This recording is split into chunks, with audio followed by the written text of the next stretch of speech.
Here's a hip mobility sequence that I've been utilizing. It's adopted from the FRC training. So how we're gonna start is in a 90-90 hip position. And so what that means is you want your knee coming straight up from your hip and then having a 90-degree angle here in reference with your foot. So I'm gonna have that with both the front leg as well as the back leg. And so this is gonna be your starting position. So first of all, you want to think about not only how the position of your legs are, but also what your torso is doing. You don't want to be shifted back. So if you can think about stacking your rib cage over your pelvis, that would be ideal. If this position isn't comfortable for you, then you can definitely support yourself by putting a couple of blocks under your knees so that you can sit comfortably and also maintain a good posture. So from here, we're going to do a series of drills to improve not only our external hip rotation, but also our internal hip rotation.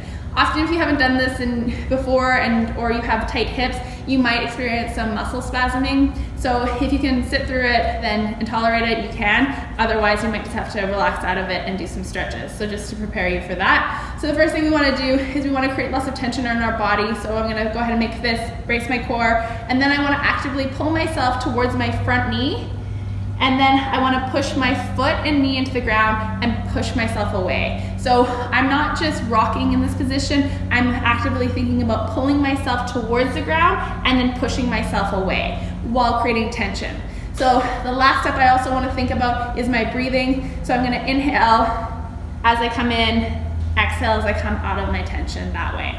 So for rep scheme, I typically like to do 5 or 10 reps and alternate between this one and the next one that I'm going to show you. So this is improving hip external rotation and a little bit of flexibility through your lateral hip rotators and glutes.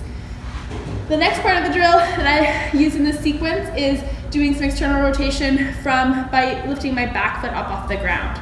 And so for some of you, you might have to hold on so that you are able to stabilize as you do this. For those of you that might have a bit more control or flexibility, you can just use your core to brace you as you lift your foot up. Sometimes it's hard to lift your foot and actually make distance off the ground when you first start doing this. It's a bit of a motor control as well as a flexibility and strength issue. So you can, even if you're not lifting your foot off the ground, you can just thinking about lifting off your foot and you're still gonna get a training effect. So you want to be sitting in this position for, I would say, a minimum of 90 seconds. And so generally what I'll do is I'll do 5 to 10 reps coming forward into my hovers, and then I'll do 5 to 10 reps of lifting my foot and repeat that 2 or 3 times through, and then go ahead and do the same thing on the other side.